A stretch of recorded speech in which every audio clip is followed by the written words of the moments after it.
সারা বছরের অবসান ঘটিয়ে জন্মাষ্টমী তো প্রায় চলেই এলো। আর 2 দিনের অপেক্ষা। জন্মাষ্টমী আসছে মানেই মাথার মধ্যে অনেক রকমের চিন্তা। সবকিছু পরিষ্কার পরিচ্ছন্ন করা, কিভাবে কি সাজাবো, গোপালকে কিভাবে সাজাবো, কি পরাবো। যাই হোক, আবার একটা নতুন ব্লগে চলে এসেছে জন্মাষ্টমীর শপিং ভিডিও শেয়ার করার জন্য। আজ আমার কিছু শারীরিক প্রতিবন্ধকতার কারণে আমার মা সমস্ত ভিডিওতে কি শপিং করলাম সমস্ত কিছু তোমাদের সাথে শেয়ার করবে। বড় গোপালের জামা আমি সবসময় দোকান থেকে কিনে পরাই। 1 থেকে 6 মাসের বাচ্চাদের যে জামাগুলো পাওয়া যায় সেগুলোই পরাই। এই জামাটা কিনেছি কৃষ্ণবাবুর জন্য। অনেকগুলো দোকান ঘোরার পরে শেষমেশ এই ড্রেসটাই আমার ভীষণ পছন্দ হয়েছে। কালারটা সিমিলার না, বাট ডিজাইনটা একই রকম। এই ড্রেসটা নেওয়া হয়েছে ওম সোনার জন্য। ওম সোনাকে পরলে আশা করি খুব ভালো লাগবে, কেন ওর গায়ের রংটা একটু পিঙ্কিশ টাইপের, তাই সেই কারণে স্কাই কালারটা প্রেফার করেছি।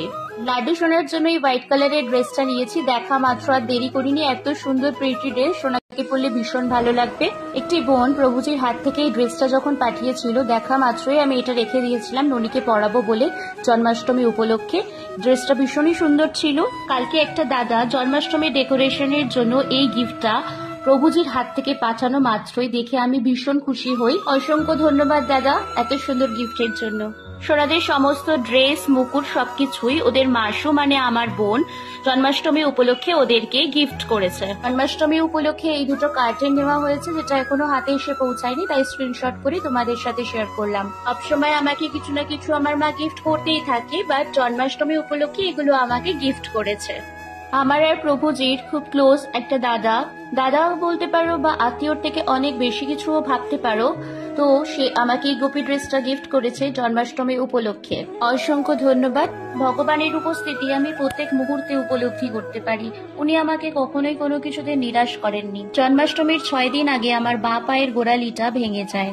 সমস্ত হসপিটালে বলেছিল প্লাস্টার করতে হবে, ওটি করতে হবে, কিন্তু ভগবানের আশীর্বাদ আছে বলে লাস্ট মোমেন্টে ডক্টর বলে কোনো কিছুর প্রয়োজন নেই, জাস্ট ক্রিপ্ট ব্যান্ডেটের মাধ্যমে রিকভারি হয়ে যাবে। তাহলে তোমরাই বলো ভগবানের আশীর্বাদ ছাড়া এটা কি সম্ভব? সবাই প্রার্থনা করো যাতে আমি খুব তাড়াতাড়ি সুস্থ হয়ে যাই। হরে কৃষ্ণ, রাধে রাধে।